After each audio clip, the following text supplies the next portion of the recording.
Bible in a Year, the Message Version, January 20 or Day 20, Genesis chapter 41, verse 17 through chapter 42, verse 17.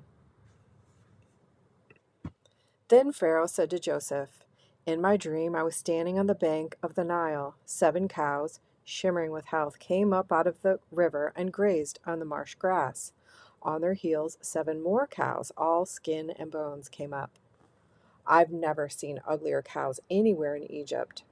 Then the 7 skinny, ugly cows ate up the first 7 healthy cows. But you couldn't tell by looking. After eating them up, they were just as skinny and ugly as before. Then I woke up. In my second dream, I saw 7 ears of grain, full-bodied and lush, growing out of a single stalk. And right behind them, 7 other ears, shriveled, thin, and dried out by the east wind. And the thin ears swallowed up the full ears. I've told all of this to my magicians, and they can't figure it out."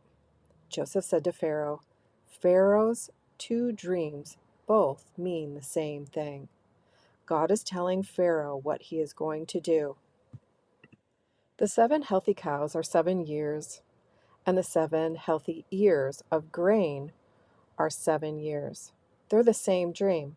The 7 sick and ugly cows that followed them up are 7 years, and the 7 scrawny ears of grain dried out by the east wind are the same 7 years of famine." This meaning is what I said earlier. God is letting Pharaoh in on what he is going to do. 7 years of plenty are on their way throughout Egypt, but on their heels will come 7 years of famine, leaving no trace of the Egyptian plenty. As the country is emptied by famine, there won't be even a scrap left of the previous plenty. The famine will be total.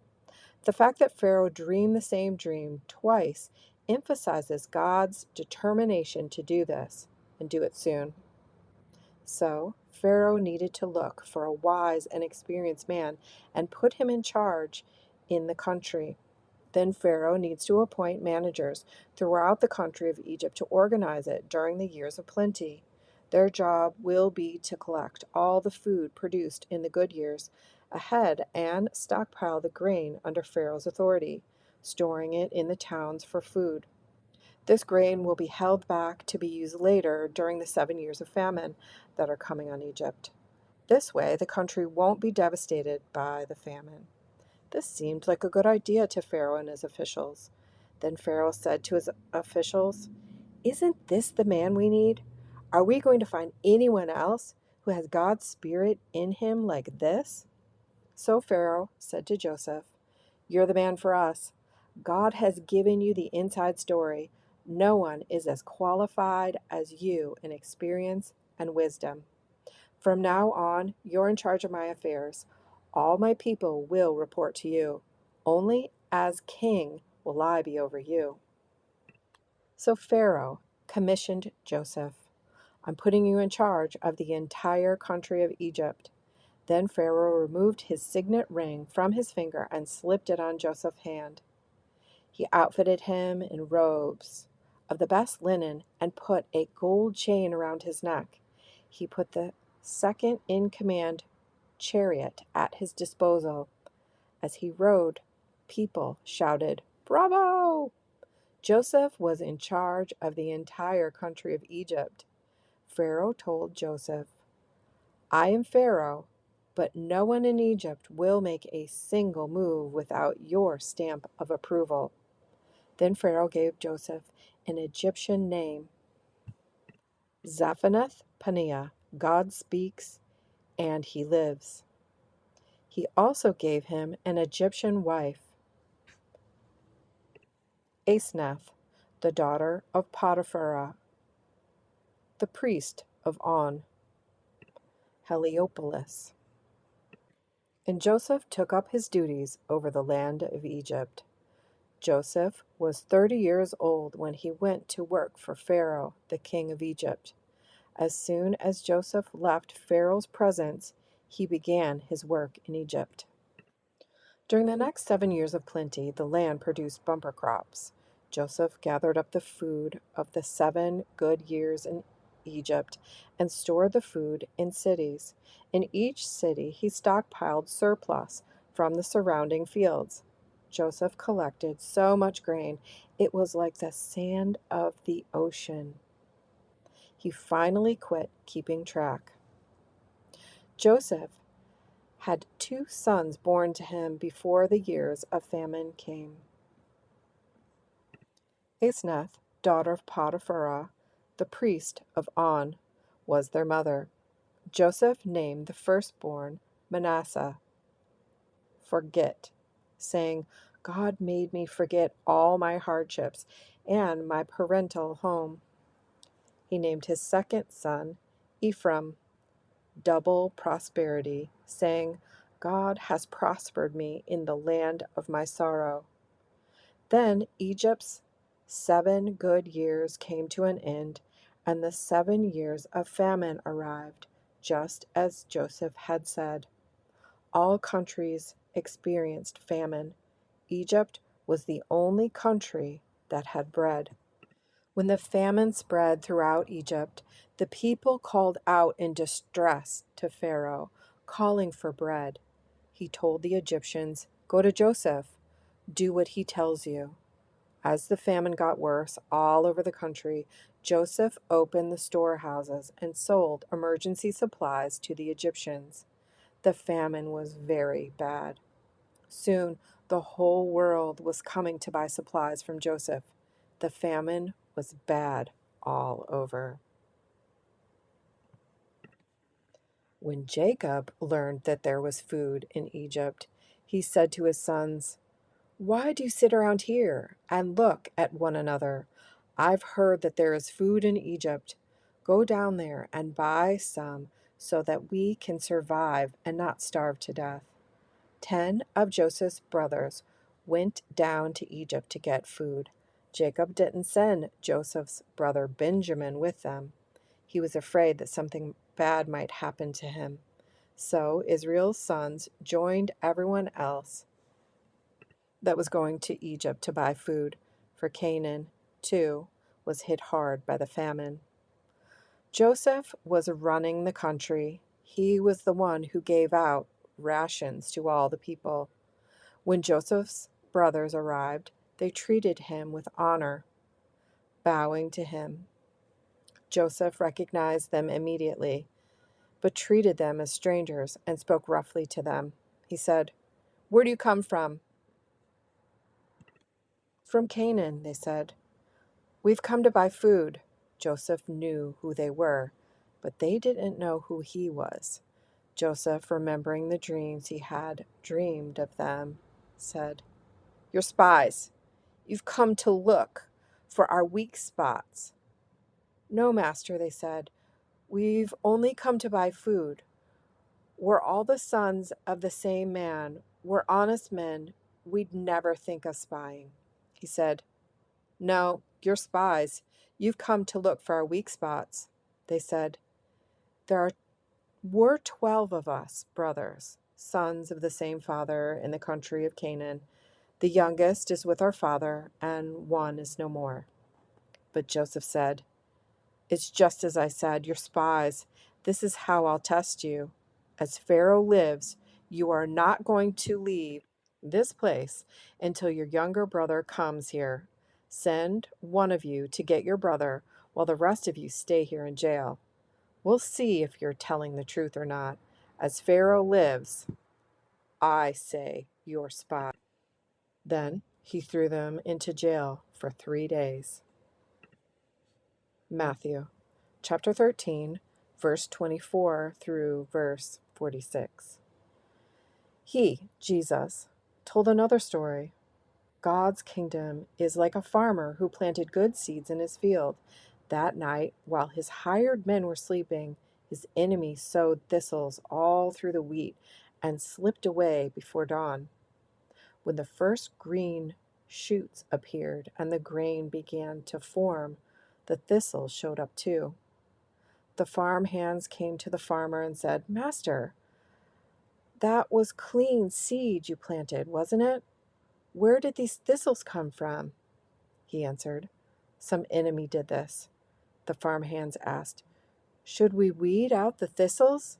He said. No. If you weed the thistles, you'll pull up the wheat too. Let them grow together until harvest comes. Then I'll instruct the harvesters to pull up the thistles and tie them in bundles for the fire. Then gather the wheat and pull it into the barn. Another story. God's kingdom is like an acorn that a farmer plants. It is quite small as seeds go, but in the course of years it grows into a huge oak tree, and eagles build nests in it. Another story. God's kingdom is like yeast that a woman works into the dough for dozens of loaves of barley bread and waits while the dough rises. All Jesus did that day was tell stories, a long storytelling afternoon. His storytelling fulfilled the prophecy. I will open my mouth and tell stories. I will bring out into the open things hidden since the world's first day.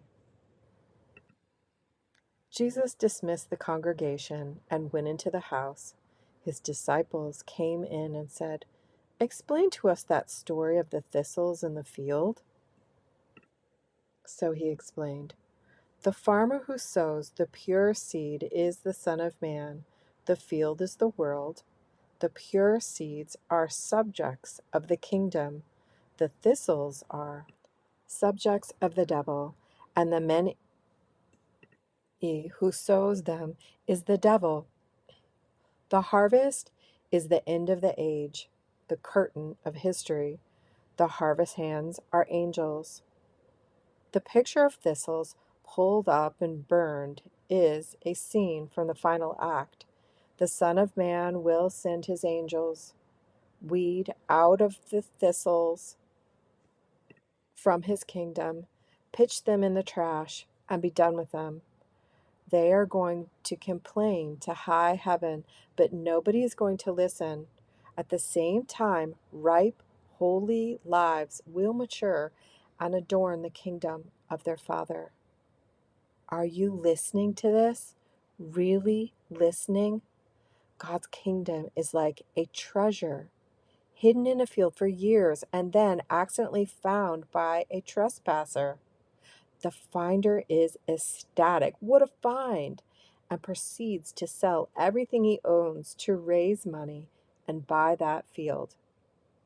Or, God's kingdom is like a jewel merchant on the hunt for exquisite pearls. Finding one that is flawless, he immediately sells everything and buys it. Psalm chapter 18, verse 1 through verse 15. A David song, which he sang to God after being saved from all his enemies and from Saul. I love you, God. You make me strong. God is bedrock under my feet, the castle in which I live, my rescuing knight. My God, the high crag, where I run for dear life, hiding behind the boulders, safe in the granite hideout.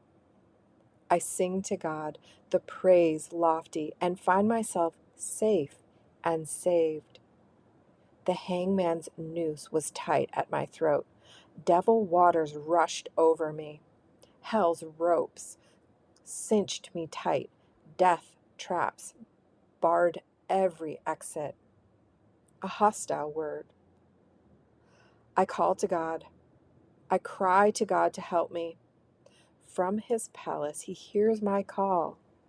My cry brings me right into his presence, a private audience. Earth wobbles and lurches. Huge mountains shake like leaves, quake like aspen leaves because of his rage. His nostrils flare, bellowing smoke. His mouth spits fire. Tongues of fire dart in and out. He lowers the sky. He steps down. Under his feet, an abyss opens up. He's riding a winged creature, swift on wind wings. Now he's wrapped himself in a trench coat of black cloud darkness. But his cloud brightness burst through, sprang hailstones and fireballs. Then God thunders out of heaven. The high God gave a great shout, sprang hailstones and fireballs. God shoots his arrows. Pandemonium. He hurls his lightnings. A rout. The secret sources of ocean are exposed. The hidden depths of earth lie uncovered. The moment you roar in protest, let loose your hurricane anger. Proverbs chapter 4, verse 1 and verse 2. Listen, friends, to some fatherly advice. Sit up and take notice so you'll know how to live. I'm giving you good counsel. Don't let it go in one ear and out the other. This was a daily reading of the Message version of the Bible, read to you by Bible in a Year.